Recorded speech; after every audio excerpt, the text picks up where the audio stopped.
Sunil Kumar, JDU MP, has apparently said that Nitish Kumar and Narendra Modi's duo is necessary for development. So, निर्णय हुआ नहीं है, सार्वजनिक अब तक ऐलान हुआ नहीं है, मगर JDU सांसदों का धुन जो है वो बदली हुई नजर आ रही है कहीं ना कहीं. Sunil Kumar, JDU MP, Rakesh saying Nitish Modi duo is necessary for development. देखिए, साफ तौर पे ये सुनील कुमार पिंटू से हम लोग पिछले सेशन में बातचीत हुई थी, तो उन्होंने भी जो आरजेडी के साथ गठबंधन था उनका कहना था कि हम लोग कंफर्टेबल नहीं हैं, और यही बयान उन्होंने आज भी दिया है. उसमें ये साफ कहा है कि जेडीयू और बीजेपी में ही बिहार का विकास संभव है, और हम जो है आरजेडी के साथ गठबंधन में कंफर्टेबल नहीं है. तो उदय, ये साफ तौर पर समझा जा सकता है कि जो सांसद है, जेडीयू सांसद हैं, हम कंफर्टेबल नहीं थे. बीजेपी के साथ गठबंधन में बिहार का विकास हुआ है. तो ये तमाम चीज़ें हैं. तो आप समझ सकते हैं कि आखिरकार क्या चल रहा है और किस तरह से जो जेडीयू में भी इसको लेकर आरजेडी के साथ को लेकर नाराजगी थी. जी, Dr. Sanjay Kumar, political analyst, also is joining us now on the broadcast. Dr. Sanjay Kumar, it is now all but certain that the JDU-RJD breakup is imminent. RJD ministers' decisions being put on hold. JDU MPs now singing praises of Modi. What do you make of this latest development in Bihar and its impact on the upcoming Lok Sabha elections? Fine. He was very much inclined towards the BJP when he was in JDU. And that very time, JDU already has reacted to him, why you are just giving that very type of comment, which one is in favor of BJP. But now, most of the members of JDU inclined to the BJP, and maybe the assembly will dissolve or not, but the government will change. The and what impact will this have on the Lok Sabha polls?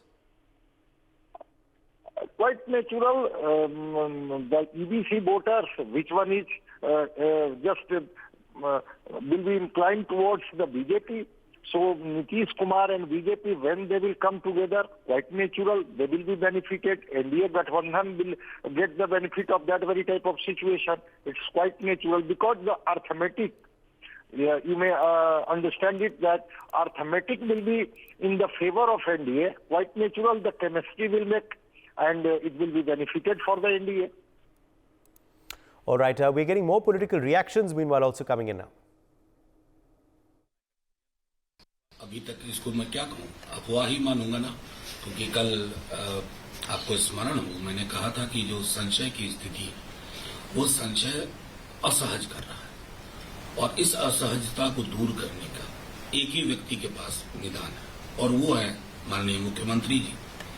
उसका कोई मुझे जवाब नहीं मिला.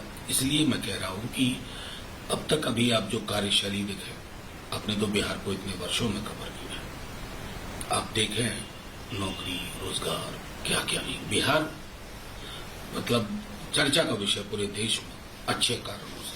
तो मुझे तो कहीं नहीं दिखता है कि इसमें कोई दरार, कोई रार कुछ है. और अंततः मुखिया तो नीतीश जी हैं इस महागठबंधन के. कई चीजें हैं, बुनियाद उन्होंने, तेजस्वी जी ने और लालू जी ने मिलकर रखी थी. उस बुनियाद की ईद थी कि मोदी जी की जो घृणा और नफरत की राजनीति है, उसके मुकाबले एक लोकोन्मुख राजनीति की पौध लगाई जाए. वो लगा दी, वो फूल रहा है, फल रहा है. नीतीश तेजस्वी की सरकार बिहार में मजबूती से काम कर रही है, करते रहेगी. अब कल क्या होगा कोई भविष्यवक्ता है नहीं, और राजनीति में तो राष्ट्रीय जनता दल और हमारे नेता ने जो संघर्ष किया है वो सबको पता है. संघर्षों का नाम ही है लालू प्रसाद जी, श्री तेजस्वी यादव जी और राष्ट्रीय जनता दल. तो इसलिए जनता के लिए समर्पण, जनता के लिए जो कमिटमेंट है, उस पर हमारी पार्टी, हमारे नेता सब दिन रहे हैं, आगे भी रहेंगे. ये सरकार पूरी तरह से काम कर रही है बिहार की भलाई के लिए. For more such videos, subscribe to the NewsX YouTube channel, hit the bell icon.